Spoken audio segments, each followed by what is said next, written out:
Attention, please.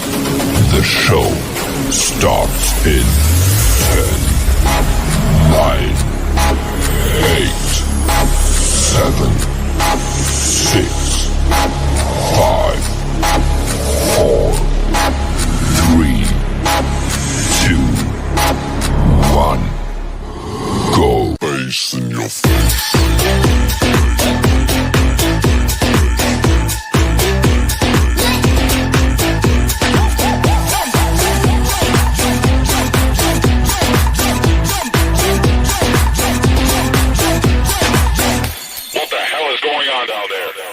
Bass in your face.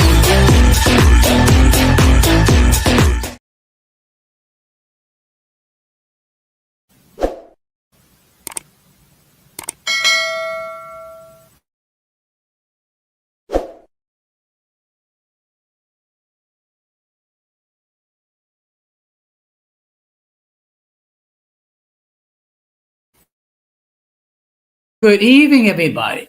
Welcome to another episode of Uncommon Sense with Jose Negron. Now, for the benefit of those of you who are not familiar with the channel or watching the channel for the first time, the reason why it is called Uncommon Sense, because here on this platform, we discuss everyday issues where we try to find logical solutions, but not everyone uses logic. So for that reason, it is called Uncommon Sense. I also have another YouTube channel called Latina Diaspora where I discuss issues pertaining to Latinos in the United States. The link to that channel is in the description. As always, I want to give a huge shout out to all those who've already subscribed to the channel, whether you've been a supporter from the very beginning or just recently joined. I really appreciate your love and continued support. I also want to give a huge shout out to all those who follow me on social media, as well as those who allow me to enter into your devices and those who watch from the clouds, even the haters. So what I'm going to ask you to do, if you have not done so, I'm going to ask you to please subscribe, like, and set the bell notifications to all. So therefore, whenever I do produce content, you will have the opportunity to catch it live or catch it on the playback. So as you can see by the thumbnail, the topic for tonight, why we should not celebrate Halloween. So what I'm going to do is first, I'm going to describe what is actually Halloween and some of the customs and some of the origins. And then I'm going to state biblical verses on why I choose in any attempt to judge or to embarrass anyone that chooses to observe Halloween. I'm just simply stating the reason why I choose not to. All I ask is the following. Just as I respect your decision to observe Halloween, I'm asking you to respect my decision not to observe. Okay. So obviously there's going to be people that are going to disagree and they're going to think that it's harmless. Okay. I'm just going to simply state the fact and then you will decide how you wish to interpret it. But before we get into the main topic, we're going to have another episode of In My Words.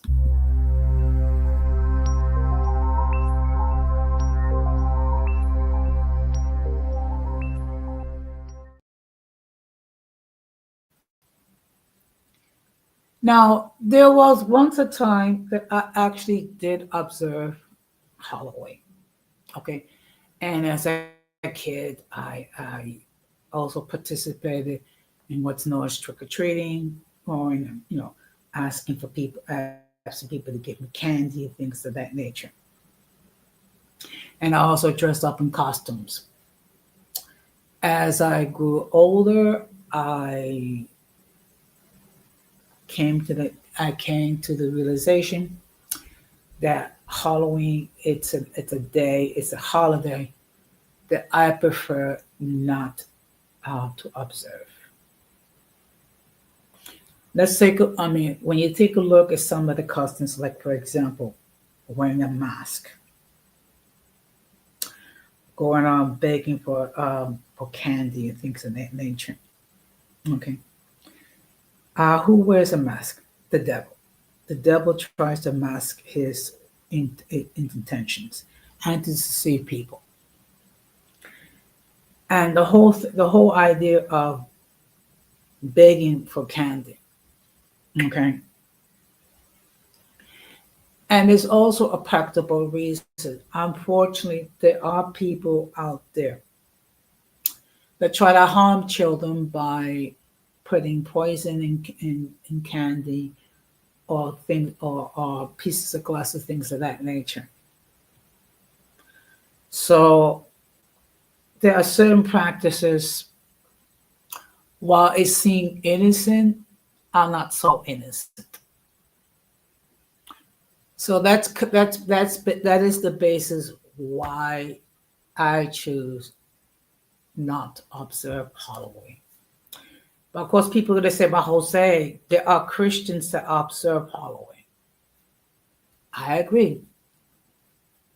Now, my decision is, of course, it's not to criticize anyone to observe Halloween, nor to condemn. That I'm going to leave to God's judgment regarding how He's going to deal with those individuals. Okay, I'm not going to be a Pharisee and judge what have you. I am simply going to state my rationale after I state the customs of Halloween. Again, or I respect everyone's decision to either observe Halloween or not observe Halloween. All I ask is you give me the same courtesy not to observe. And also, one thing we have to bear in mind, there are other holidays that people choose not to observe. And instead of being judgmental, um, you can ask why, but respect their choices. There are people that choose not to observe Christmas. That's their choice. There are people that choose not to observe Easter. That's also their choice. There are people who choose to observe Valentine's Day, and then there's people who choose not to observe Valentine's Day. Again, it is their choice. Okay. We need to respect everybody's choices, not just regarding days that they're going to observe, but also how people choose to live their lives. Each one of us is going to give an accounting when we die for every word that we say and every action that we perform. And based on those actions or words, it's going to determine where we spend eternity. Which is why I don't judge people that observe Halloween or don't observe Halloween. All I ask that you give me the same courtesy. Okay. And of course, some people use the argument, well, in that case, you should not observe Christmas because it's a pagan holiday. I mean, there are, pagan elements of Christmas. And actually, in December, I will be talking about Christmas, and I'm going to be talking about the customs and what the origins for. Okay. In my case, I observe Christmas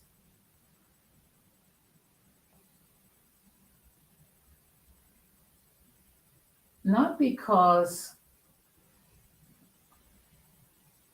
it has to do with being with family, which is nothing wrong with that. It has nothing to do with eating, which of course we can eat. or getting presents. I choose to observe Christmas because it remembers the fact that Jesus was born, not only into the world, but Jesus was born into my heart.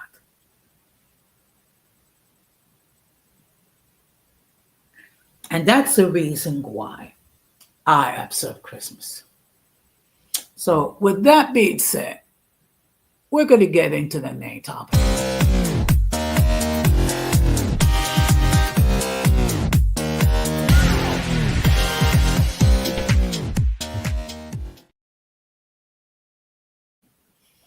Now, before I continue, let me just state for the record that the link to join the panel has been pinned. Should anyone wishes to hit that link and opine regarding the topic at hand, whether it be opposing my view or agreeing with my view, okay? All views are welcome as well as they articulate in an intelligent manner. However, if I never seen you before, if I never heard from you before, I will insist that you come up in the backstage to make sure that no one tries to flash any pornographic images, which will cause the people of YouTube to take down this stream. Once I see that you're not going to do that, then you'll be allowed to join the panel. Okay. And let me just check and see.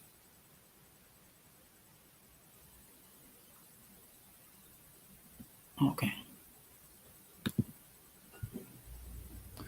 First of all, let's define what is Halloween.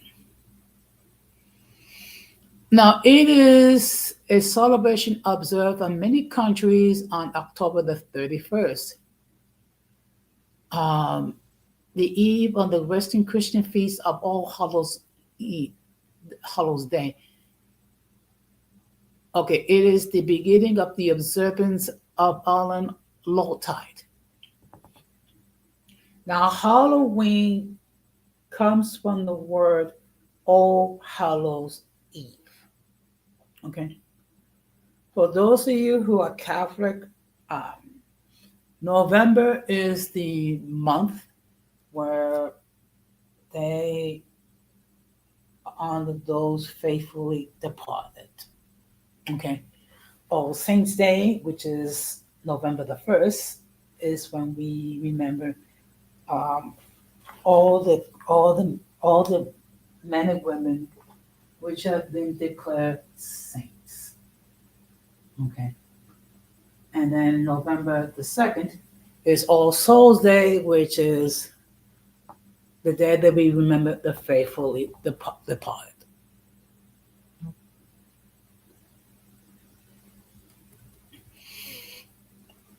Now, there is one theory that says the holiday traditions were influenced by Celtic harvest festivals, particularly the Gaelic festival Samhain, which is believed to have pagan roots. Some theories go further, suggest that Samhain may have been Christianized as All Hallows Eve, along with its Eve, by the early church. Other academics say Halloween began independently as a Christian holiday, being the vigil of All Hallows Eve. Okay. Now, there are popular traditions which come along with Halloween, such as trick-or-treating, which is basically the whole idea of children going out, knocking on doors, saying trick-or-treat, begging for candy. Okay. Also, there are other customs like it's Halloween costume parties, carving pumpkins or turnips into jack-o'-lanterns, lighting bonfires, apple bobbing, divination games, playing pranks, visiting haunted attractions, telling frightening stories, and watching horror or Halloween-themed movies. Okay.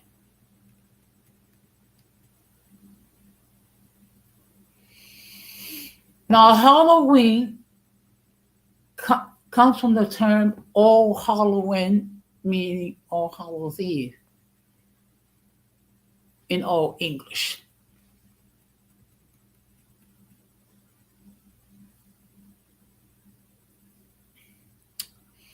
Now, Halloween is thought to have influences from Christian beliefs or practices. So basically, what it is, it's a holiday which people, where the church Christianized it. The English church Halloween comes from All Hallows Eve, being the beginning before the Christian holiday of All Hallows Day, All Saints Day on November 1st, and All Souls Day, November the 2nd.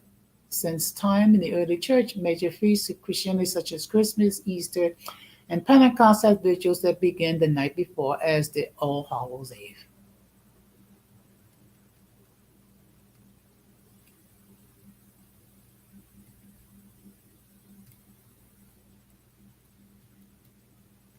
So that just gives you some more history.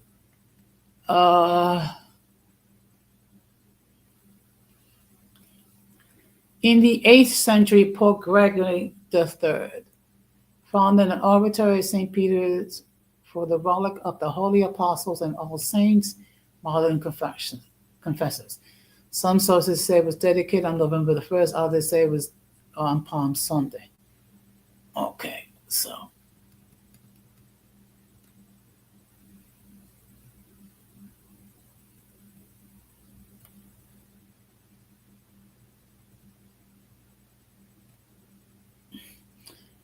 Now, this custom of Halloween eventually arrived in North America.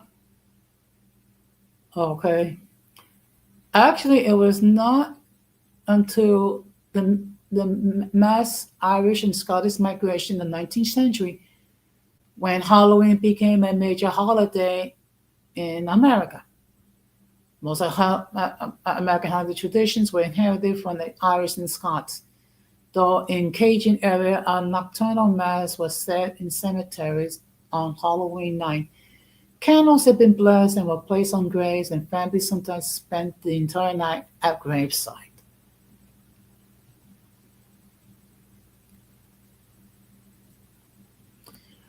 Now let's discuss the custom regarding trick or treating. Trick or treating is a customary celebration of children on Halloween. Children go in costumes from house to house, asking for treats such as candy or sometimes money with the question trick or treat. The word treat is asking for something sweet, while the word trick implies a threat to perform mischief on the homeowners or the property. There's no treat is given. So basically, what the children are doing is low-key coercing people to give candy under the threat that if they don't, that something they're going to do something mischievous.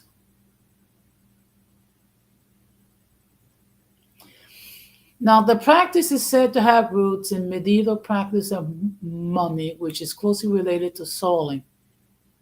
John Pym wrote in many feast days associated with the presentation of mummy plays were celebrated in the Christian church. The feast days include All Hallows Eve, Christmas, 12th Night, and Shrove Tuesday.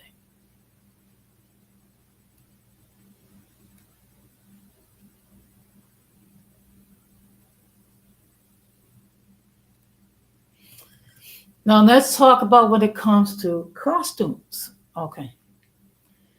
Halloween costumes were traditionally modeled under such figures as vampires, ghosts, skeletons, scary-looking witches, and devils.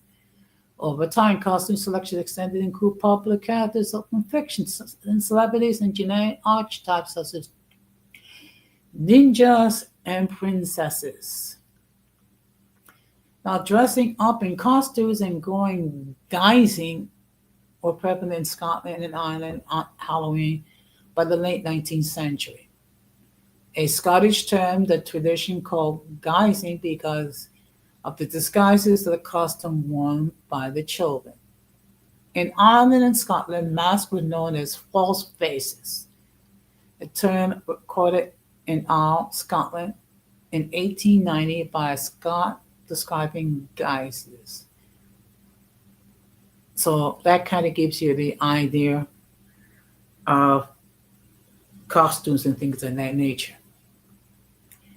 Now, Trick or Treat for UNICEF is a fundraising program to support UNICEF, the United Nations program that provides humanitarian aid to children in developing countries. Started as a local event in Northeast Philadelphia neighborhood in 1950 and expanded nationally in 1952.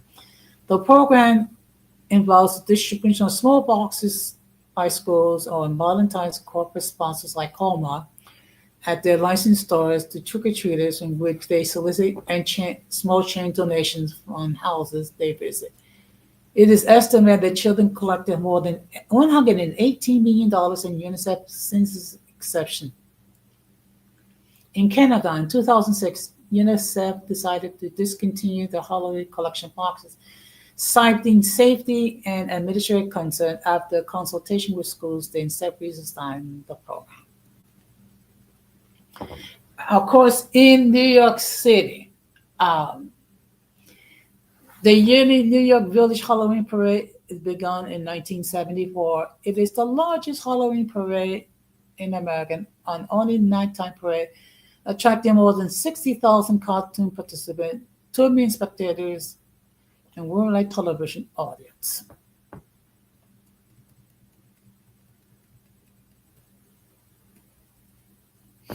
Now, of course, they have other activities, which is games or things of that nature. There are several games that are traditionally associated with Halloween. Some of them originate in divination rituals or ways of fortune telling one's future, especially regarding death, marriage, and children.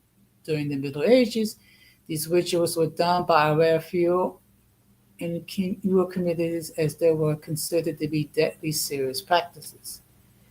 In recent centuries, these divination games have been a common feature in the household festivities in Ireland and Britain.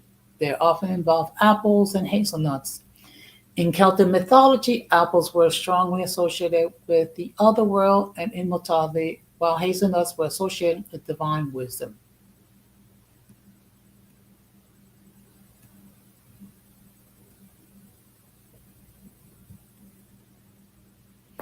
Now, as far as haunted attractions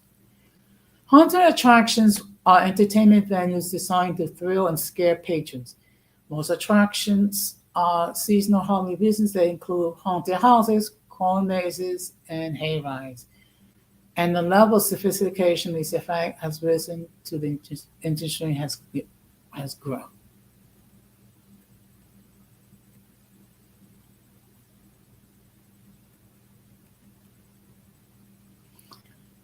And of course, there are lists of food that are associated with Halloween.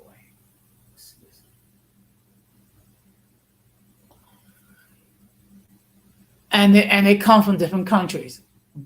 Bam Brack comes from Ireland. Bonfire Toffee, Great Britain. Candy apples and toffee apples, Great Britain and Ireland. Candy apples, candy corn, and candy pumpkin from North America. Monkey nuts, peanuts in their shells, Ireland and Scotland. Caramel apples, caramel coral cannon, Ireland. Sweet candied chocolate, often in other shades of the skulls, pumpkin, and bats. Roasted pumpkin seeds, roasted sweet corn, salt cake, and pumpkin pie.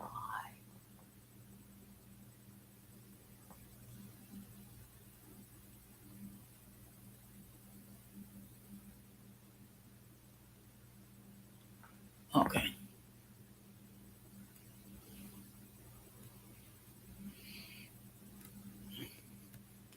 Now, that kind of gives you an idea regarding some of the origins and practices when it comes to Halloween. Now, I'm going to give you my evidence on why I choose not to observe Halloween.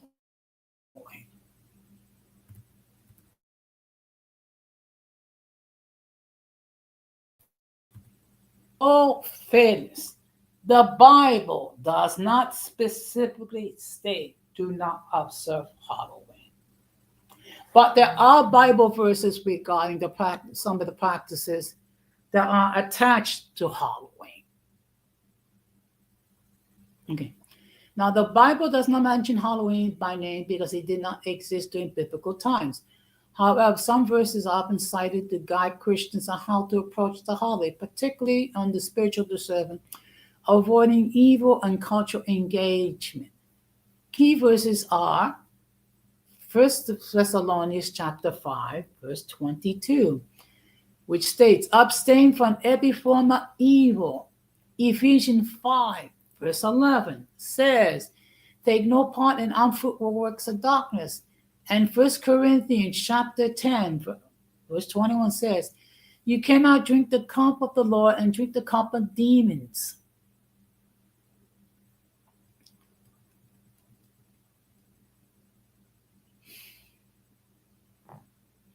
Now, in 1 Thessalonians chapter 5, verses 21 and 22, says, test everything, hold fast to what is good, abstain from every form of evil.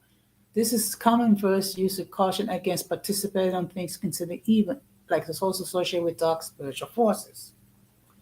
Now, when it comes to Halloween, there are divination games. The Bible condemns divination. Yes, the Bible actually condemns it. Okay. And now I'm going to continue with, okay. In Ephesians 5, verse 11, talks about take no part in unfruitful works of darkness, but instead expose them. This verse is used to advise against participating in activities that are considered evil or have negative spiritual implications. Now, the whole idea of wearing a mask to hide your true appearance, where does that come from? It comes from the devil himself, okay? Because the devil is a masterful deceiver. The devil is quite capable of masking his true intentions. In 1 Corinthians chapter 10, verse 21, you cannot drink the cup of the Lord and drink the cup of demons. This is often interpreted warning against participating practices which could be seen as worshiping or honoring demons as opposed to honoring the Lord. Halloween is a holiday that glorifies death.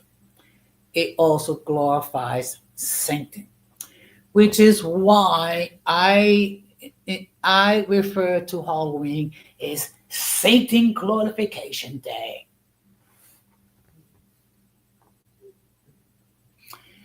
Now, in 1 Peter chapter 5, verse 8 says, be sober-minded and be watchful. Your adversary, the devil, prowls around like a roaring lion looking for someone to devour.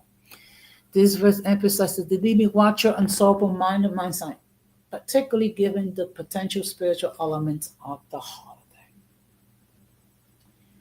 Now, do you know that for those who practices witchcraft, Halloween is one of the most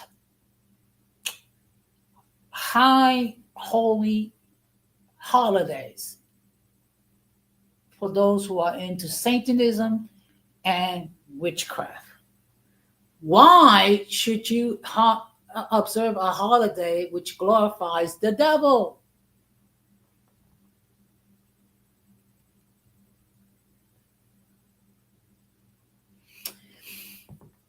Now, in 1 Corinthians chapter 9, verse 22 says, I have become all things to all people so that by all possible means I might save some. This verse is cited for those who believe it possible to participate in secular holiday tradition without compromising their faith.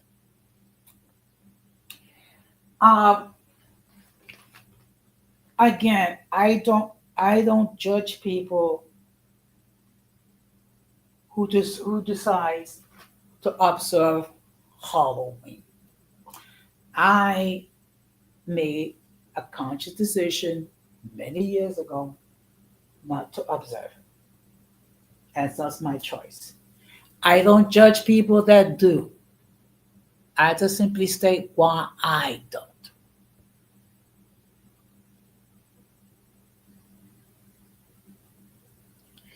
Now in First Corinthians chapter 10, verse 31.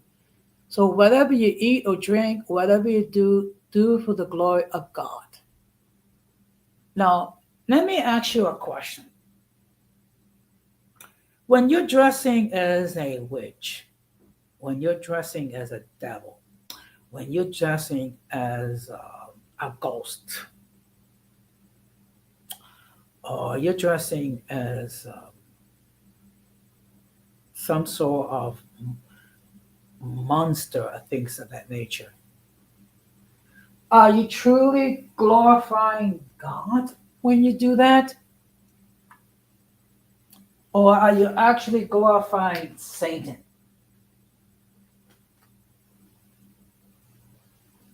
Now, that's a question that only you can answer.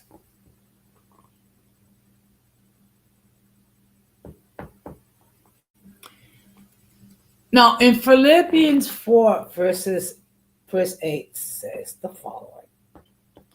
Finally, brothers and sisters, whatever is true, whatever is noble, whatever is right, whatever is pure, whatever is lovely, whatever is admirable, if there's anything excellent or praiseworthy, think about these things.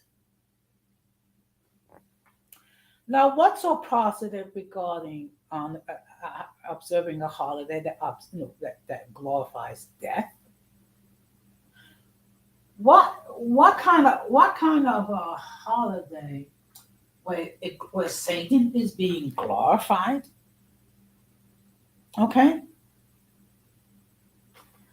And again, it is my observation, and it's my choice not to observe Halloween.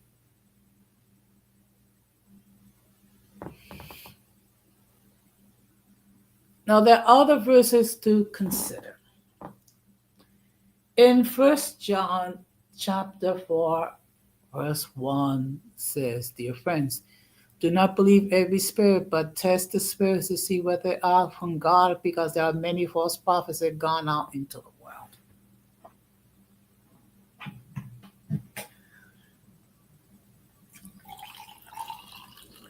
So my question is, what is the motivation regarding Halloween?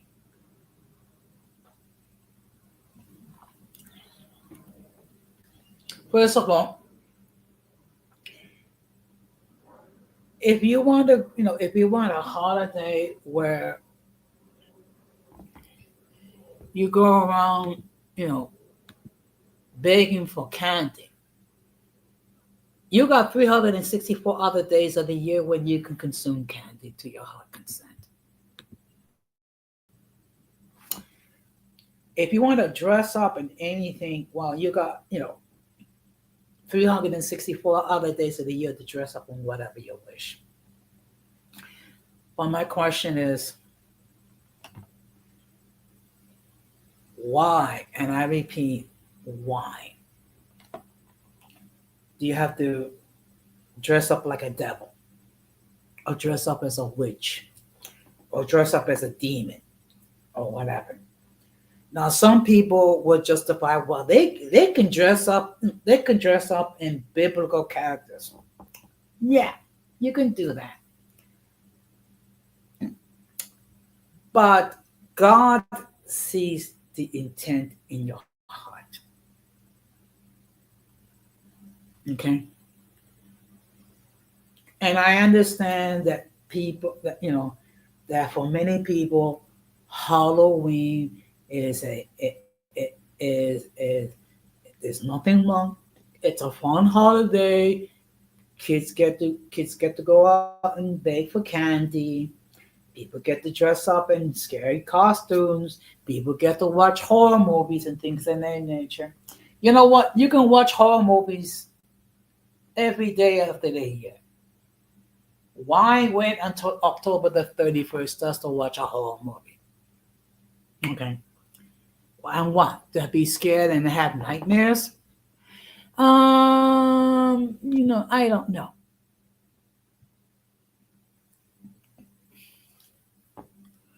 Now, in Romans chapter 14, verse 5 says, one person esteems another day above another. Another esteems every day is alike. Each one should be fully convinced of his own mind. This verse highlights the importance of personal conviction and conviction how to observe the day.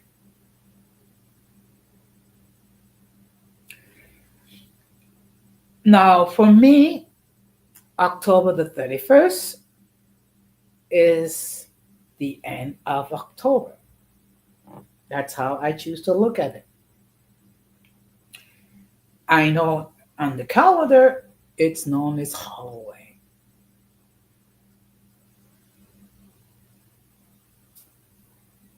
Okay. To me, it's October the 31st. It's the last day of October. And that's how I choose to observe that day. Now, in James chapter 1, verse 5 says, if any of you lacks wisdom, you should ask God who generously to all finding fault, while finding fault, and will be given to you. Now, if you really want, okay, this is what I would ask my fellow believers regarding the question whether they should observe or not observe Halloween. I would ask that you put it in prayer and seek God's wisdom and really be humble to let God speak to you.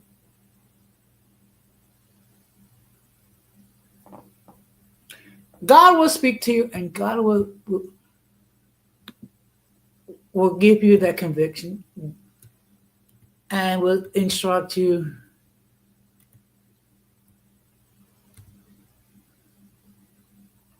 on what to do. Not just regarding whether or not to observe Halloween, but in everything in general. Now I'm going to give you the reasons why I don't observe Halloween. Halloween roots are in ancient Celtic festivals like Samhain, which honor the dead and involve practices as appeasing spirits. Some Christians believe these pagan origins cannot be redeemed and that the holiday has strong ties to witchcraft and the occult.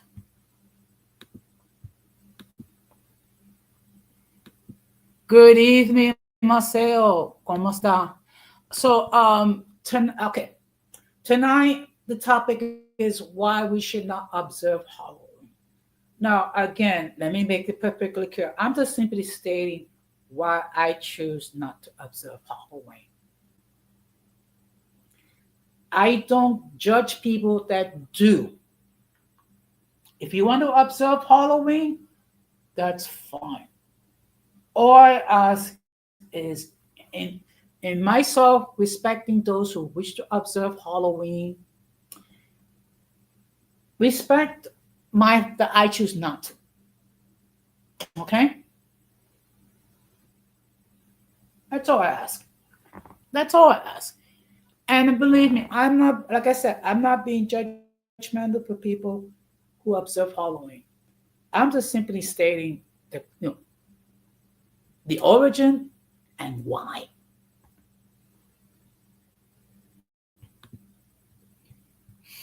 Now, another reason why I don't observe Halloween, things of darkness and death.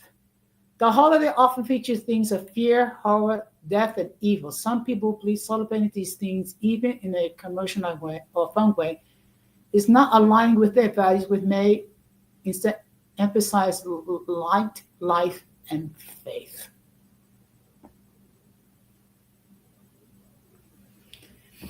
Of course, there are moral and spiritual concerns. Some Christians object and participate in activities that they see as glorifying evil or being unfruitful work of darkness. They may feel that activities like dressing up as demons or witches and the general theme of the holiday are contrary to biblical teaching and to avoid such things. That is my reason why I choose not to observe Halloween. And the final reason, safety and health risk. The tradition of trick or treating can involve risks such as accepting candy from strangers or peer pressure to engage in mischief. Some also believe the celebration can negatively impact a person's heart and mind by focusing on fear.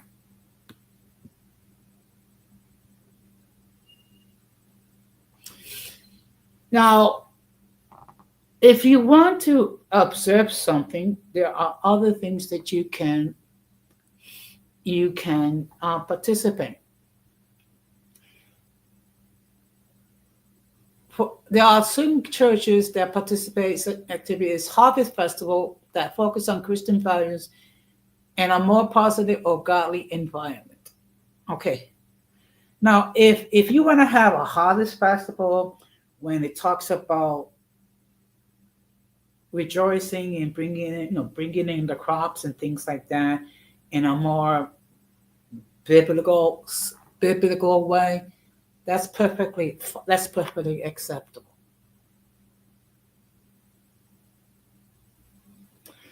Now there are those that will participate in trick or treating but try to avoid the darker aspects and ensure that their costumes and activities are not harmful or offensive. So what would people do is, instead of dressing up as demons or devils or vampires or witches or warlocks, they'll dress up like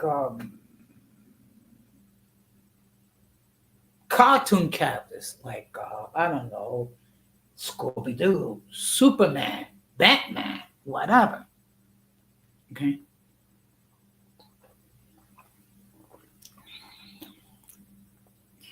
Another thing we can do, that for the children that do decide to go out and go trick or treating, we can pray for them that no harm comes to them. Okay. Now, I'm not condoning nor condemning the custom of trick or treating. But what we can do is pray for them that they be protected. Okay? Because the reality is this: there are sick people out there. Now, I see here we have a guest, so let me just state for the record that the views of those who appear on the panel are not necessarily those of the host of the channel. Any attempt to copy the material is, is prohibited. By appearing on the call, you raise your and some of the views that people hold may be considered offensive to some viewers. If you do not like the content, you can block the channel, and I'm going to bring in guests. Buenas noches. Buenas noches, buenas noches. Saludos, saludos, saludos. So how you been? Good. How about yourself, brother? Fine, thank you. I was just sharing why I choose not to observe Halloween. What I stated from the beginning, I don't judge those that do.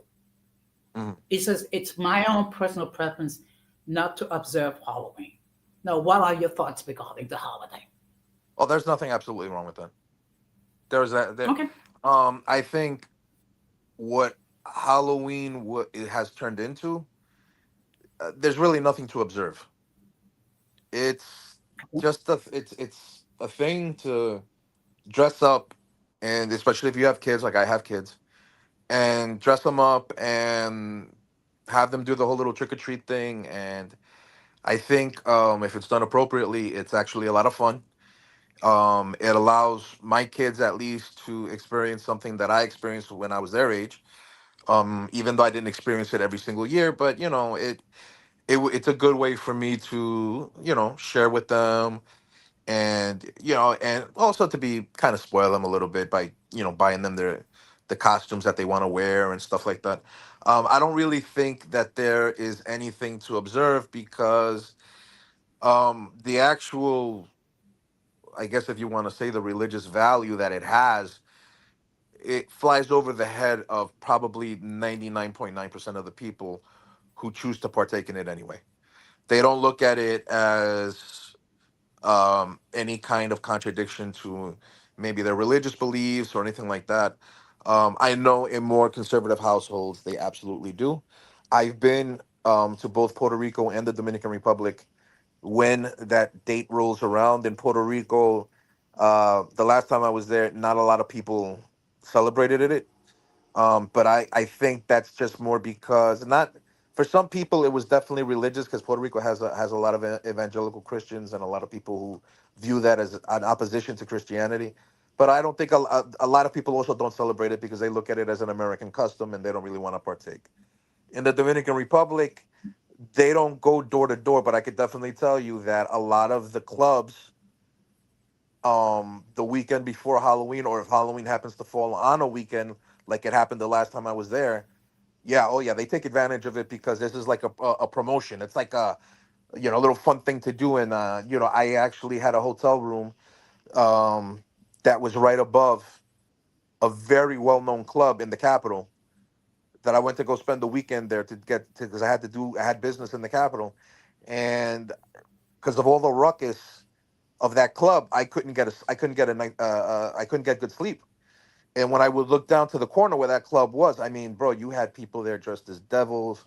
You had people there dressed as angels or dressed as, one of these comic book characters and stuff like that. It, but were kids going door to door? Nah, this was just an adult thing that they were doing to, you know, gimmick the club up. You know what I'm saying? It was just a way to get people Yeah. to come in through the door. Dress whatever you want to dress as. It's Halloween. You see what I'm Okay. saying to you? It's not like the kind of tradition where it is here, where maybe they did something in certain schools, but it wasn't like, it's not like it is here. It's more of a gimmick that people use to make money, or to at least get the kids together so maybe they can have a little bit of tradition. You know what I mean? So Yeah. I think the majority of people, no, I think the majority of people don't look at it as, oh my God, I'm going against Jesus. No, no, no. I think most people, even if they are Christian. They don't look at it as something like that. Completely innocent. Okay. Now, I do believe that if children are going to go trick or treating, Hmm. they should never go without an adult. Oh, absolutely. That's because when you, huh? Absolutely. I'm You're sorry. 100% right. You're 100% right. Okay. Okay. And because reason why, because when you go knocking on people's doors, you don't know what to expect.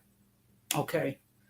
And by all means, do not eat the candy until you get home, and let your parents examine the candy, Correct. because I hate to say this, but there are sick people out there Hmm. that Hmm. try to harm children by putting stuff in candy. I'll tell you what they do here in Florida, at least the part of Florida that I was living in. There, you know how on Facebook you have like family groups of certain neighborhoods and stuff like that? Usually, Yes. certain streets would designate themselves as like trick or treating zones.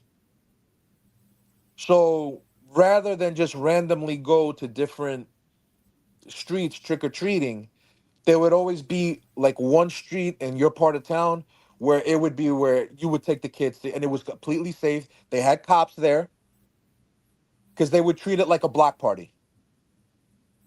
Hmm. Very, very safe. Okay. Another thing that they do here in Florida is the mall. They would have trick or treating in the mall where the Hmm. kids could go around the different stores and they would have people hand out candy to them. Again, very, very safe. And another Okay. thing they would do is parks, public parks. They would designate certain parks to having like a little trick or treating run. Again, cops there, very safe. Okay. Well, one thing I do every year on Halloween is that I'll pray for the children. Okay, make sure that if they're gonna go trick or treating, that they don't go without a parent, and that they return safe and sound, and they don't try to sample the candy until their parents have an opportunity to make sure that the candy is safe for them to consume. Hmm. Yeah, that's very noble of you. I think another thing, because this is what they used to do, back when I was a little boy. I mean, I grew up in a Catholic household. Not a, the old my grandma and stuff would do something like this. Not all the time, but I know she did it every now and again during Halloween. Is a lot of people would pray for the lost souls or the souls in purgatory. Mm-hmm. Very Catholic, very very Catholic thing to do in a Puerto Rican or Dominican household that still maintain Catholic tradition. Yeah. See, what people do not understand that Halloween comes from the term All Hallows Eve, Hmm. okay, which is on October the 31st, because November 1st is All Saints Day. Then we remember honor all the saints, all the men and women Right. that became saints. And Yep. then November the 2nd, All Souls Day, where we Right. remember all the faithfully departed. Correct. Okay. And of course, November is dedicated to the dead. Yes. So that's how you get the term um, went from All Hallows Eve to Halloween. Yeah. It was depending on what part of Europe, because this is a European phenomenon. Um, a lot of people would use Halloween to celebrate the harvest. A lot of people would Mhm. use Halloween also for pagan pagan festivals. And the Catholic Church, the Western Church, because you had the Catholic Church and you had the Eastern Orthodox Church. The Western Roman Church actually um sort of absorbed that that particular day to make it more appeasing for people to convert from what they called pagan religion over to Christianity. Mhm. And I'm not, I have my own opinions on that. I'm not really, like, I really don't care unless somebody tried to desmentir, to try to make me look like a liar, like if I was speaking a falsehood. But if you look at any impartial um, source of history, yeah, the Roman Church did absorb days like that. I mean, they did the same thing with Easter, with the with the Yeah. spring harvest or the spring equinox. They absorbed that and they converted it into the resurrection of Jesus. This is just that, and I'm not really sure if Christianity was the first religion to do these things. But you gotta go with what the people like, and if it's easier to convert people if you come and you say, "Oh, well, um we're celebrating the spring equinox." Oh, well, really? That just happens to be the resurrection of Jesus. Oh, really? And that's these things happen. I don't think Christianity was the first one to do that. Certainly, other religions have done the same thing. So it is what it is. Mhm. Yeah. And those who justify observing Halloween, justify everything, well, in Christmas they're pagan elements, and yes, there are pagan elements in Hmm. Christmas. I'm not gonna Hmm. lie, okay. Hmm. And I think anyone that's a Christian will have to be honest about it. It's just that some of us observe Christmas to remember the birth of Jesus Christ. Hmm. but there Mhm. are pagan elements of Christmas in it. Oh, it's 100%. It 100% started with as a pagan holiday that was later absorbed Mhm. into Christianity for the same reason that you just mentioned. I don't think, when you meet a lot of people who are very fanatical in their belief of Christianity, they will push back and they will try to pull out verses of the Bible to say no, no, no. It was the pagans that took that date for themselves. But December 21st, that's the day of Sol Invictus in the Roman Empire, and Mhm. there's a reason why the early church fathers picked that day for Christmas, for the birth of Christ, because it's the day of the unconquered sun. And Jesus, this is history. This is not me making it up. Jesus was actually looked upon as a solar deity during the very, very first stages of Christianity. So I'm not saying that to piss anybody off. I'm not saying that to make anybody angry. That's just the absolute truth. And that later morphed into Christmas. I mean, hey, you know what? I'm not a Christian, but I enjoy Christmas. I enjoy Christmas Mhm. trees and, all the Christmas lights and the gift of giving. And what's not to like? It's a great holiday. But Marcel, those Christians that push back, some of them I think lack some maturity. Okay, because if you want to be, if you, I mean, if you want to be truly honest, there are pagan elements in Christmas. Yeah, yeah. Okay, okay, so let's keep it real. Okay, now yes, I'm a Christian, but yeah, I'm not so fanatical a Christian not to see it. Right. It most definitely started as a pagan holiday that was later absorbed into the Christian calendar. And you know what? Even people on my side who are not Christian, you know, sometimes you just stop being a dick about it. Because a lot of people, I'm not an atheist. I believe in God. I believe in Mhm. God. I just don't believe that Jesus is God. I believe in God. Okay. I believe that there's value in religions that, like Christianity and Islam, which a lot of people have problems with. I believe there's value in Islam. What I don't believe there's value in is in fanaticism. You know what I'm saying? I used to be one of those people that I would never say Merry Christmas. I would always say Happy Holidays. But now, fuck it. I'm not a Christian, but I'll say Merry Christmas. If that really means that much to somebody, and especially like if it's a friend of mine that like you, I would say Merry Christmas to you. And it doesn't matter that I don't believe or I believe. Hey, I'm willing to extend to you as a friend Christmas greetings, which I know would mean a lot to you. Mhm. Well, look, I mean, a lot of people observe Christmas for many reasons. Some of them is because they be with, which is to be it's the time to spend time with the family, which is a good thing. Correct. Correct. It's another thing exchanging gifts. That is also a good thing. The Yeah. fact that you enjoy live music, that is a good thing. Okay, for me,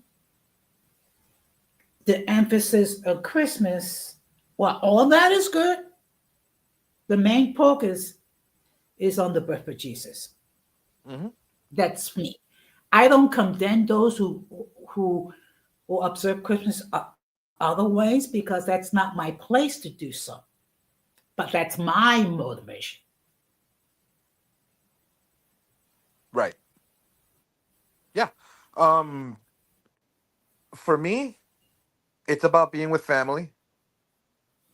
It's about, like if my kids, be with my children,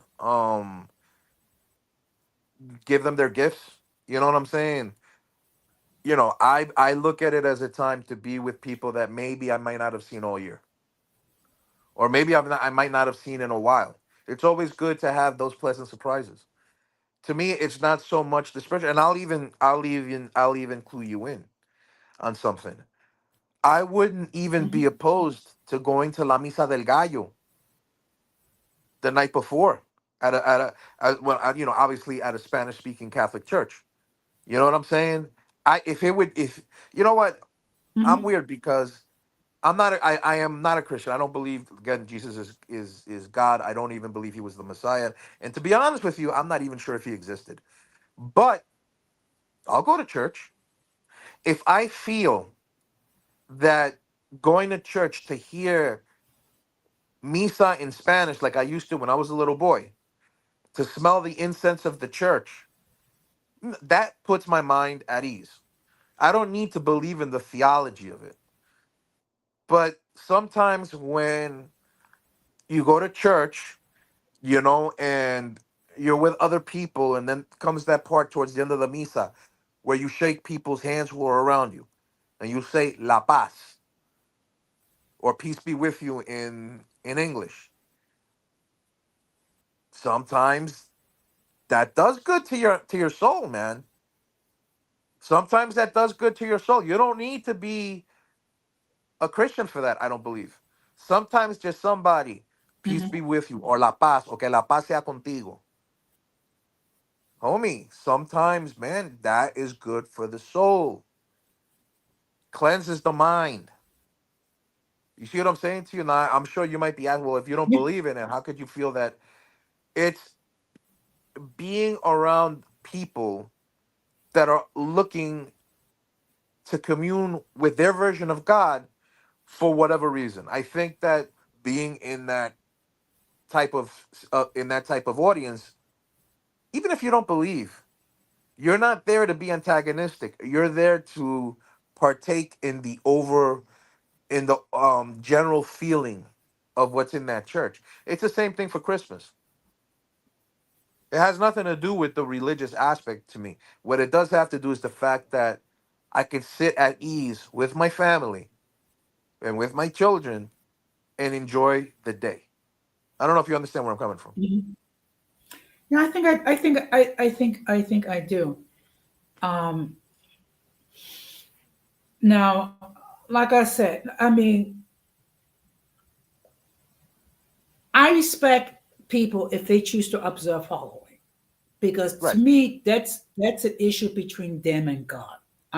right, I'm not going to play God. right. Okay. All I ask that in my self-respecting their choice to observe Halloween is people respect my choice not to observe.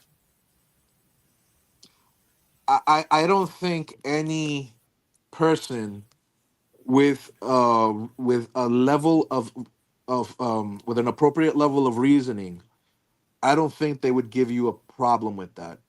And like I said before, I think for the overwhelming majority of people, Halloween, there's really nothing to observe as far as its spiritual value.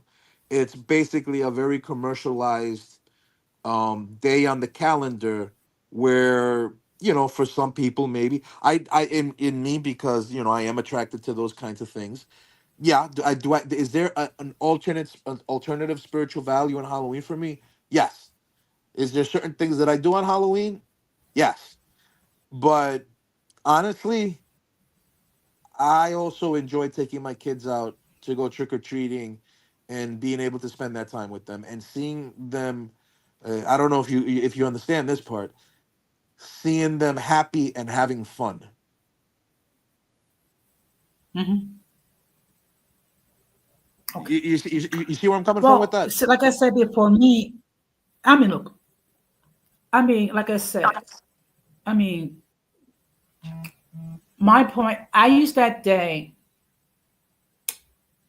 to pray for the children and make sure that they're protected Yeah, when they're and I going appreciate. out trick or treating. Yeah, and I appreciate that Okay. absolutely. As much as I disagree, okay, we have to do everything possible to protect our children because there are sick people out there. Absolutely. Okay.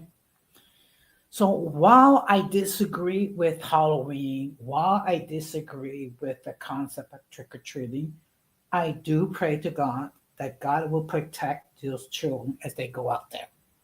Yeah, yeah. Like I don't think, Jose, that you need to really disagree with it because, like I said, there's really nothing, dude. Nobody, well, almost nobody. Let me not say. Let me not generalize. Almost nobody looks at Halloween as some sort of danger. It's a commercial thing. You know, I mean, I don't know where you live. I mean, you still living in the Bronx? Yes. Yeah, I don't believe that in the Bronx it's like where I live in Florida, where there's a spirit Halloween. Every time September comes around, all the empty stores turn into like a spirit Halloween. I don't know if they do that in the Bronx. You know what I'm saying? I know that when I was living on Long Island, I got to see that, but in the city, I don't remember seeing that. So I don't know if it's just, dude, it's commercial. It's a commercial thing for these kinds of companies that sell costumes and stuff, just to make money. You know what I'm saying? And for people on that day to have fun, hopefully safe fun. You know, do are there people that they try to do some really dark shit? Of course. But those people, they're not really common, I think. And to be honest with you, if they do something stupid, they'll probably end up getting themselves arrested anyway. You know what I'm saying?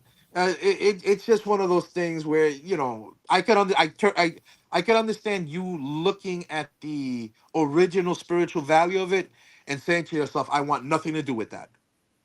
And you might continue carrying that over year after year when you could see what that was originally used for, and you can say to yourself, I don't want anything to do with that. But at the same time, you're nice enough to pray for the kids so nothing happens to them. I mean, that's very noble of you. Well, I look at it this way. We got to do everything possible to protect our children, Yeah, okay?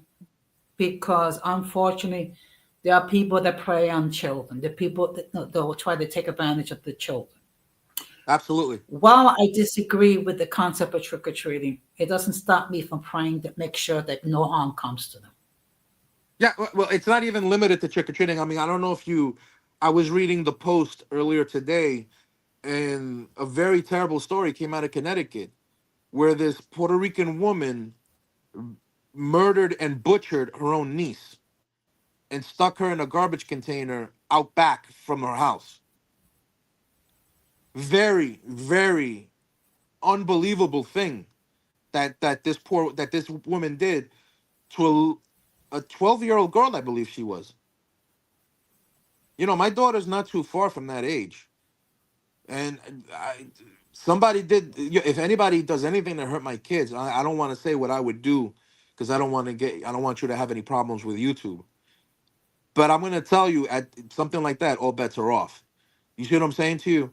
Mhm. All bets are off. I don't care. I'm not going to care about the law. I'm not going to care about repercussions. Bets are off. Okay. And look, Mhm. this woman who was charged to protect her own. I mean, the news even came out in the Puerto Rican papers and in Nuevo Dia. You know what I'm saying? It heartbreaking when you read something like that, especially when it was somebody who I would imagine was supposed to protect that little girl. And look at what she look at what she did, Jose. You know, it's sad because we're supposed to protect our children.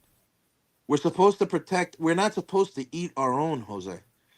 You see what I'm saying to you? And it's been happening a lot lately across all racial lines. It's been happening a lot where parents or guardians are supposed to be protecting their children and they ended up preying on them in the worst ways imaginable. And Mhm. look, I'm not a Christian. I'm not a Christian. I do not like Christianity, and I would not like if somebody tried to force me to be a Christian. But maybe we need Christianity to maybe stop people from hurting their kids or hurting other people's kids. I don't know. Because I'm a big believer in secularism. But have we gotten to a point in society where this is becoming all too common We need help. Now, whether that comes in the form of some kind of government realignment or through spiritual revival, we need help. Because in no civilized society should we allow our children to be hurt. And I'm sure you agree with me. I agree. And one of the things that's been troubling, not just in the Catholic Church, but in various Christian denominations, when you have ordained people of the cloth, so to speak, that were given a charge to be, to be like the spiritual leadership and to be spiritual shepherds for the believers, Yeah. that they use their position to take advantage of children. Well, we're getting a little controversial there. Now, I am I some. know, Hold on. but you see, Hold okay, on. go Let ahead. me let me get a drink of water. Hold on. Mhm. What were you gonna say, Jose? I didn't mean to cut you off. No, what I'm saying is that I know it's controversial and I know people don't like to discuss it. But the fact of the matter is, when you have people, because the men and women are clergy people now, we have women who are clergy, who serve as members of the clergy. When they use their position to take advantage of children, first of all, what they're doing is they're treating the house of God as a hunting ground and exploiting children because children look to us for protection. Children look for us for guidance. So when anyone that violates that trust, particularly if that person is a clergy person, the amount of damage that is caused, the amount of trauma that they go through, not to mention warping their concept of what God is. Yes, it's controversial, but you know what? The fact of the matter is we need to discuss it and we need to address it. And it's one of the areas when as a practicing Catholic, I have a hard time swallowing Oh, that for a long time, they're put it hiding under the table. I say, you know what? Expose it. okay.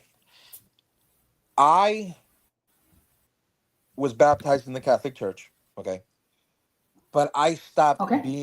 I stopped being a Christian, which means that I did not go for a while there. I had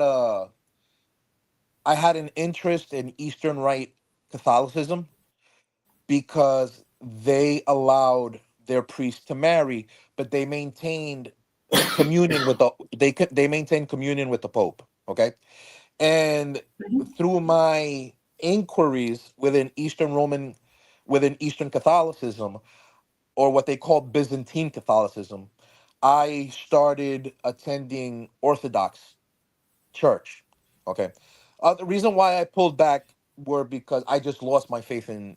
I just after I kept. I mean, I read the Bible many, many, many, many, many times, but after listening to agnostic and atheistic, um, I would call them converts because I believe atheism is its own religion.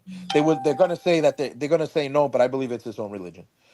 Um, After listening to secular explanations of biblical verses, I started in my own mind, not to try to influence you, in my own understanding of the Bible and of Christian theology and even Jewish theology. I started seeing that there was a lot of inconsistencies, a lot of errors, and a lot of contradictions. And ultimately, I fell out of faith with Christianity. That Mhm. being said, that being said, I don't know, Jose. Have you always been a practicing Catholic, Jose? Always, always? Okay, there's been times where I have kind of lapsed a little bit, and then been times I've, became more of a staunch practicing Catholic. Um, the way I would define my Catholicism is something that's practical Hmm. and something that I try to be as realistic as possible. Yeah, I understand. I Now understand. okay. Now there's some practices that Catholicism I really don't do. Like I don't really ask for the intercession of the saints because I don't think Hmm. that's necessary. Okay. Okay. I don't have statues in my Okay. home. I Okay. have one picture of the Holy Family that I inherited because that my mother had when she was alive. But Okay. other than that, if you take a look at these pictures of, this picture of my mother and my grandfather, there's a picture of a cross without a figure. There might be some figures with plants and trees and things of that nature. Because to me, seeing a tree, I look at it and I say only God could created that tree. Hmm. Hmm. Hmm. Um, FYI, even though I don't believe in Christianity per se, I still have some Catholic statues that I will never, ever get rid of because they Okay. mean a lot to me. Those particular saints mean a lot to me. A crucifix, while it might mean something very different to me than it does to you, I will never stop using it for reasons Hmm. that I'm not going to get into now because I don't want to get into my type of theology. But I will never stop using a crucifix.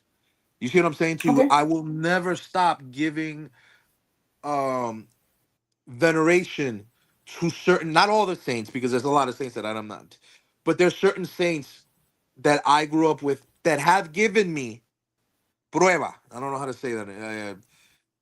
Proof of their intercession for me. Okay.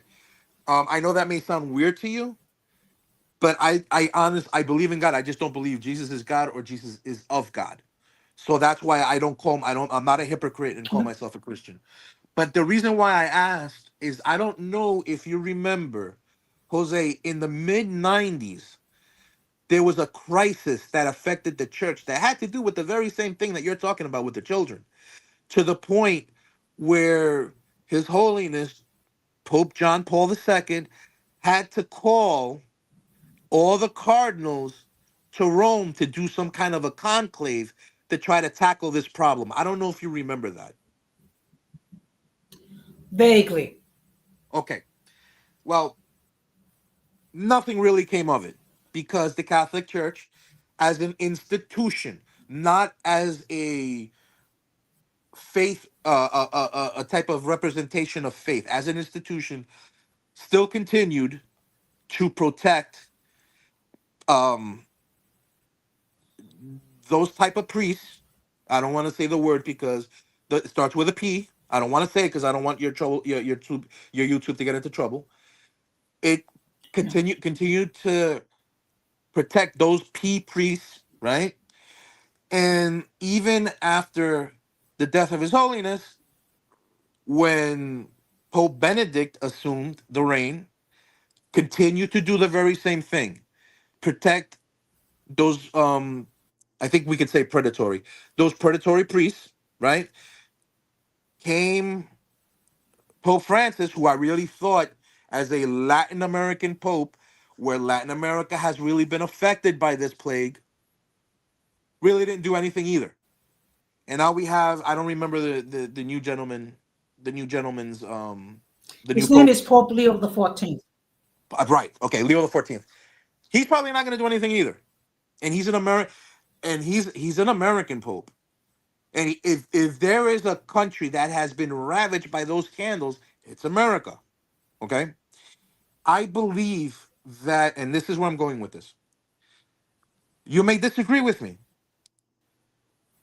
Okay. Mandatory celibacy is a curse upon the clergy, and it must be dismantled now more than ever, because I truly believe that when you deprave a man of what is otherwise a normal drive to want to have relations with a woman, it will drive them into some sort of insane need for some kind of contact. And the contact that's available easily to them is unfortunately little boys, and in some cases even little girls. I think I think that mandatory I think that mandatory celibacy is an absolute stain on the church. And while I understand that this happens also in Protestant churches, but the I think the numbers support that this is a really big problem in the Roman church. And I will tell you right now, I would love to see a pope with cojones do away with that horrible prohibition, because it does absolutely nothing to strengthen the priestly class. I don't know if you agree with me. This is what I think is going to happen eventually, but we're not going to see it in our lifetime. I think the day is going to come where that's going to be at least optional, and I'm going to tell you why. Because we allowed Episcopalian priests to become Catholic priests, and we don't tell them get rid of their wives. Absolutely. Okay, we don't tell them that.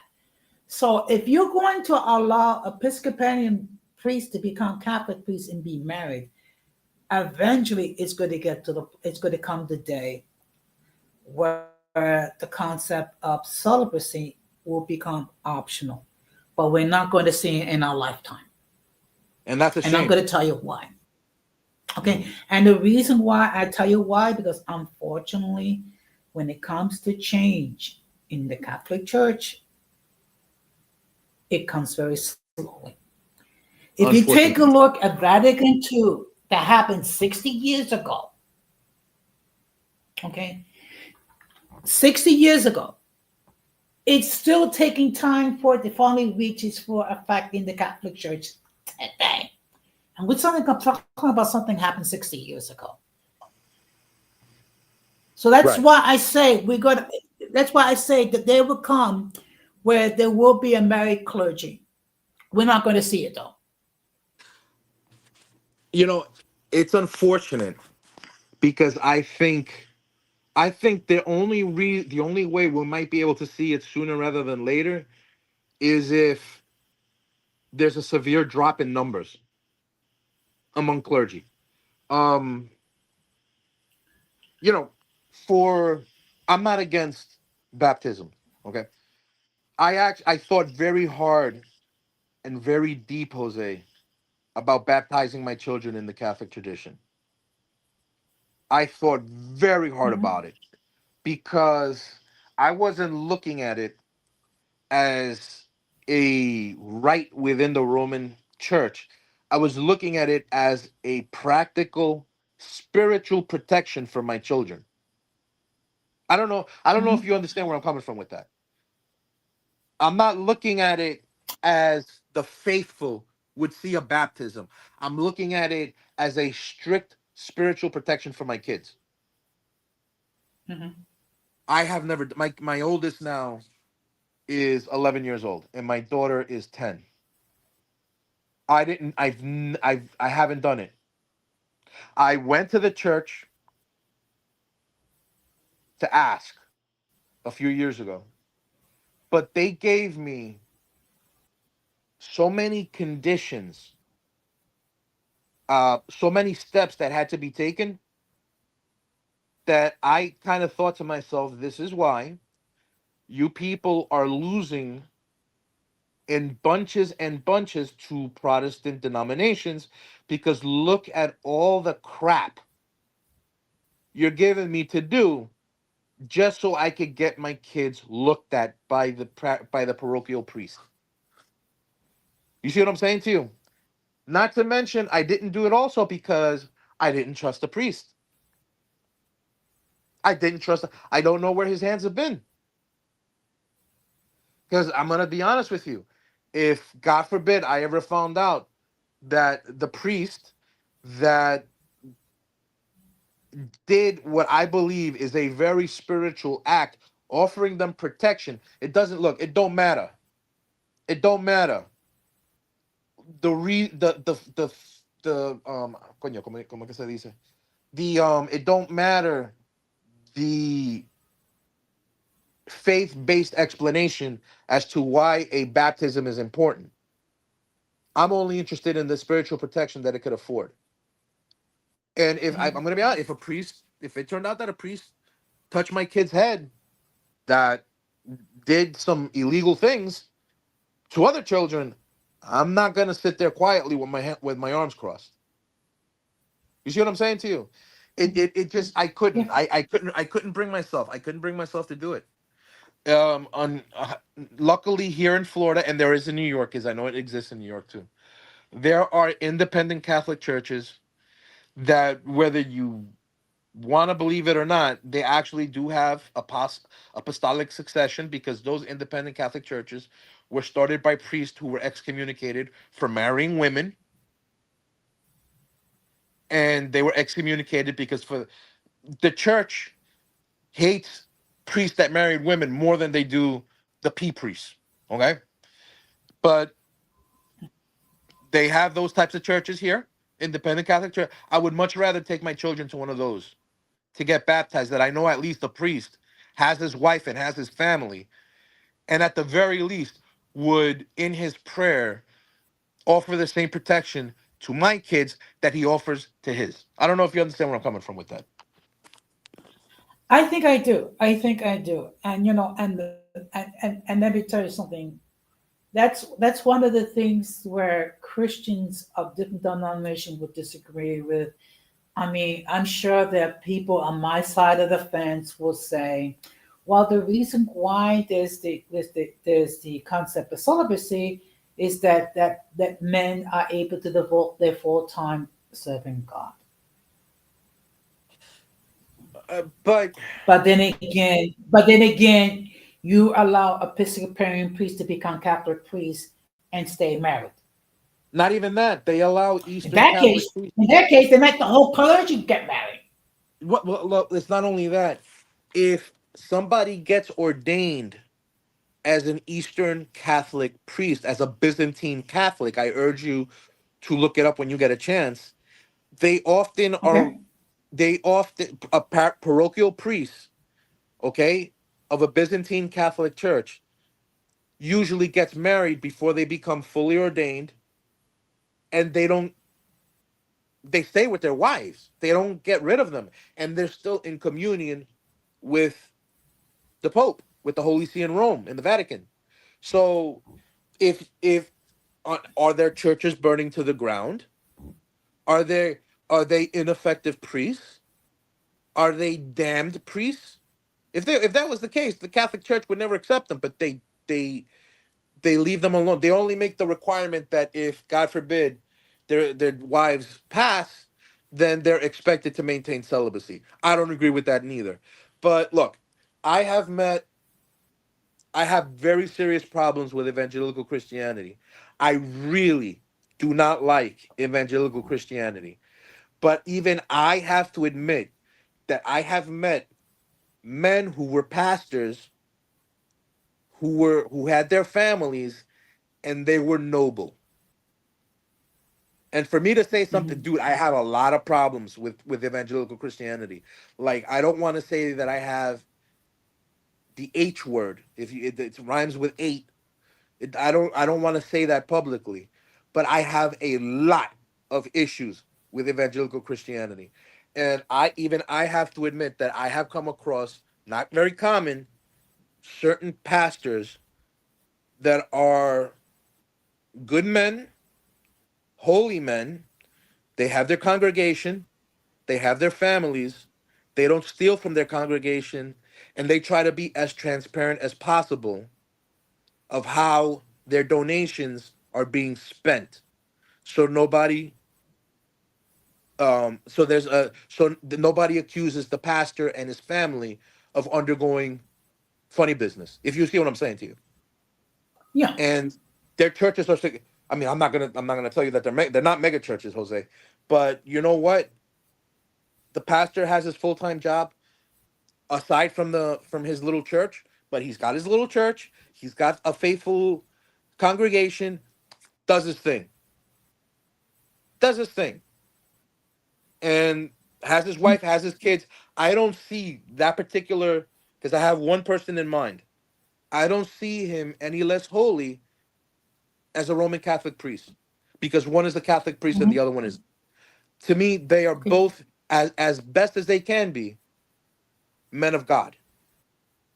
Mhm. But unfortunately, Catholicism carries what I believe is an unnecessary burden of its very heuristic for its very very stained past with children. Yeah.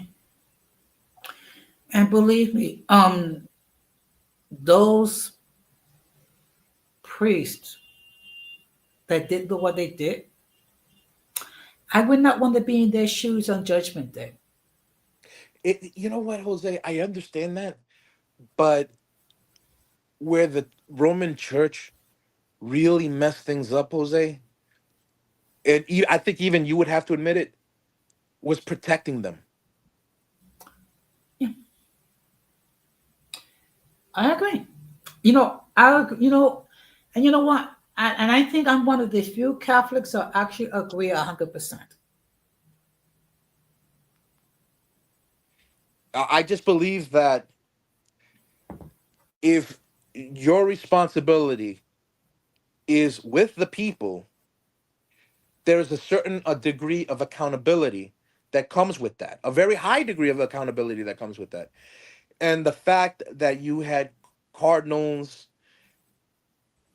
um, moving priests, predatory priests from one parish to another, or offering them harbor in um, these Catholic run houses that are for, like, let's just say retired priests or priests that need to take a break, so they would hide them there so they're not in direct Hmm. contact with the rest of humanity, with the rest of the congregation. Jose, I just think that how could God, and never mind that I'm not a cat, how could God forgive that? How, honestly, how can God look at his clergy who whose charge it was to protect the most vulnerable, and they ended up not they ended up protecting these priests so they would not be held accountable, a lot of them. It's very hard for me to grasp, Jose, very hard for me to grasp. If I was Pope, which will never happen, Hmm. but if I was ever become Pope, I will call a conclave all the cardinals, all the bishops to Rome, and I would say, you know what? We gotta hold ourselves accountable. If we have members of the clergy that's been known to hurt these children, we cannot be protecting them. No, They need to be prosecuted to the fullest extent of the law.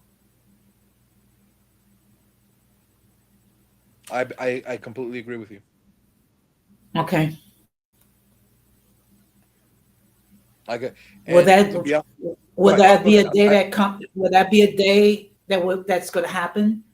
I would like to think it do. I'm not sure. But if I was Pope, I will gather all the cardinals and bishops together and say, you know what? If we have not only have priests, but we have bishops, that we have cardinals that done this, guess what? We need to surrender them to the authorities and they be prosecuted to the full extent of the law. Yeah, yeah. There has to be a reckoning at some point. Um, and I know that that would probably lead to a severe blow to the church, but the church can always rebuild itself. I think the church could always come back and inspire people and inspire the very best of the young men within that tradition to come to the fold, to come to the flock. And I'm speaking like a Catholic, but even though I'm not, I really do think that if the church deals with its past, holds itself accountable, starts sharing with the law authorities the people that they're still protecting, okay? And to me, one of the very important things is dismantle clerical celibacy. I think there would be a new day in the church, and I think it could actually, for once, move on from that very, very, very dark period of its history. Okay. Like I said, I do believe that the day will come when it will become optional, but we're not going to see it. Hmm. Hmm. And Hmm. I think that's reality. And I know Yeah. there's some that Catholics are having conviction fits regarding it. But if we're going to allow a group of people to become married priests, then we need to apply it to everyone. Yeah. Yeah. That's a uniform thing. When I Yeah. found out when I found out about those Byzantine Catholics, and I thought to myself, well, fuck, if I ever wanted to become a priest, that's the way I would go. Because you know you can't stop people. Again, you can't stop one of the most basic instinctual drives that a man has. You know what I'm saying? And also, me personally, I would actually instruct the seminaries to really investigate the kind of men that are applying to become priests, to do a very, very full investigation, and to have some kind of a system where if any red flags come up, then they need to get disqualified. You know what I'm saying? Because I think that I've gotten to the point where I believe a lot of men who are undercover predators decide to go into the church specifically because they know that they're going to have at some point a plentiful supply of victims. And it's sad that I say something like that, but you know, and to be honest, I understand Catholicism is certain. Orthodoxy has had problems with this. I'm not sure what their numbers are, but Orthodoxy's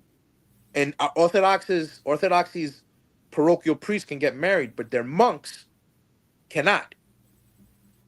You see what I'm saying to you? And in monasteries, there has been problems. It's just that the Orthodox Church knows how to cover themselves up very well. And in Protestant churches, we've seen a lot of sexual abuse in those churches as well. You see what I'm saying to you? I think it's an inherent problem in religious institutions. It's an inherent problem across the board, and it goes beyond Christianity. And I know that's a controversial thing to say. It goes beyond. There is no organized religious sect, in my opinion, that is innocent of all these charges. It's just that we live in the Western world, and the majority Christian tradition is Catholicism. But you know what the problem is, that when there are reports of children being exploited in this way, there are some people that are more concerned about keeping the peace than protecting children, and that's a shame. because we need to do everything we can to protect the children from harm. And of course, it's not easy for a child to actually say that they were a victim, because a lot of the time the parent adults don't believe them. A lot of the times they say that the children are making these things up or they're lying. Okay, but then again, why would a 8-year old come out of left field and say this happens when it didn't happen? May I interject? May I interject for a minute? Um, Sure. I believe that, and there is a, oh, I forgot the name of the documentary where these priests were. I don't know if you ever got to see it. It was on HBO for a little while. They Hmm. abused the hell out of these kids that were deaf, and because these kids were already not only had the disadvantage of being children, they also were deaf mutes. They couldn't talk, they couldn't hear. And those priests absolutely destroyed the mentality of those children. Okay. But now you got a cardinal or you got a bishop. These charges come to light. You got a real serious problem now. Because if you turn over these priests, and in some cases they didn't have a choice, but if they were able to get them out of those parishes and transfer them someplace else, keeping everything quiet, the blowback, as far as they're concerned, was going to be extremely minimal, and maybe people wouldn't even notice. And the machine keeps churning. Because the Roman Church, I don't know if you agree with me, it's a machine. It's a machine. And there's a lot of moving parts. And if Hmm. one of those parts starts holding up the rest, there's going to be a problem. I mean, honestly, Jose, if they would have done the right thing, you would have seen swaths of parishes across the country closed. I don't know if you agree with me. You would have seen swaths of parishes where the incidence of abuse was so high, they would have had to close their doors.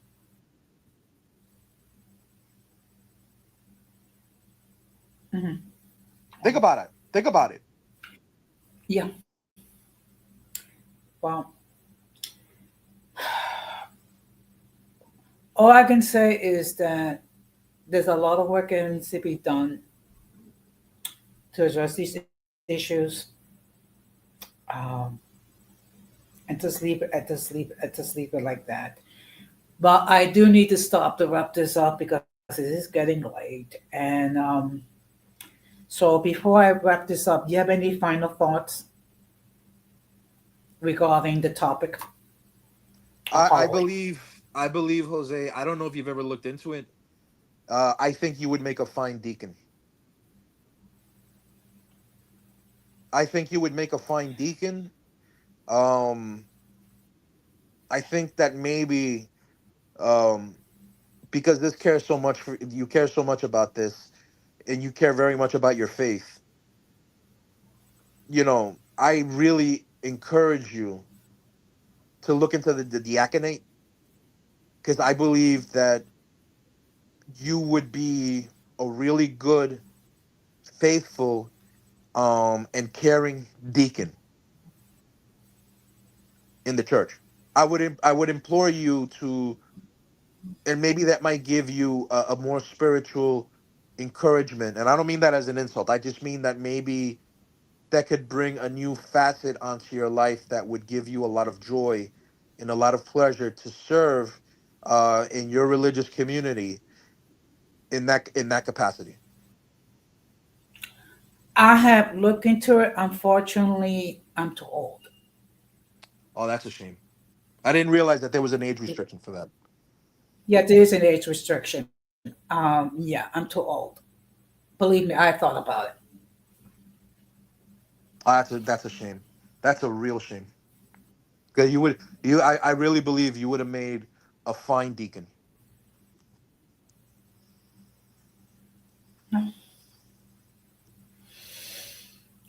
I mean,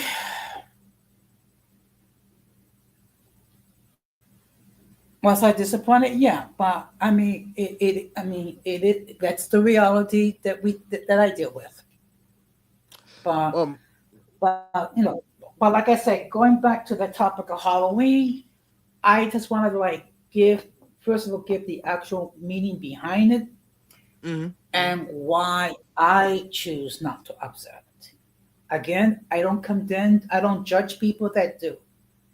Okay, that's between them and God. It's just that I choose not to observe it. And I respect that. I look at it obviously differently, but I'm gonna tell you that I appreciate you uh having me on this fine evening, and maybe in a future program, in a future live, we could have another chat. It's been very nice. It's been a while since I've come up onto YouTube. It's since all those years ago, and I really appreciate you having me on. Well, thank you very much for coming on. Know that this is just cyber home. Okay, at least okay. While I'm a Christian, I'm not gonna have the spirit of a Pharisee and start judging people all over the place because that's not my place. Right. Okay. Now, am I going to share my faith? Yes, but I'm going to share it in a respectful way, not to impose, but to explain why. hmm I think because I've also matured a lot on this topic. As long as nobody is calling me a Satanist or anything like that, I believe that I can carry a very respectful dialogue with anybody who is willing to, at the very least, respect my autonomy in believing in the things that I do. So again, I appreciate you having me on. I think we had a very good discussion, a very respectful discussion, and yeah, hopefully we'll do it again some other day. All right. Well, thank you very much and have a good night. You too, buddy. I really appreciate it. All right. Take care. So let me just wrap this up. Again, the whole purpose is to give you what's the actual meaning behind Halloween and why I choose not to observe. Again, if you choose to it, that's up to you. Now, I will be live on my other channel on Thursday night. I still haven't figured out what I'm going to talk about, but I will have a topic. And of course, on Friday, I'll have open discussion where I will share my views regarding multiple topics on which the audience will have an opportunity to opine. Uh, shout out to all those who watched it in the clouds and who will watch it later on. Thanks for myself for stopping by. And of course, we're going to close the same way that we always close. We must do everything possible to avoid the presence of the mentally and intellectually challenged because if we fail to do so, we will be infected by the stupidity and massive insanity. And of course, whatever we say and do, let us do for the glory of God. With that being said, thank you very much for stopping by. And I'm going to wish all of you a blessed good night. Take care, stay blessed, and peace.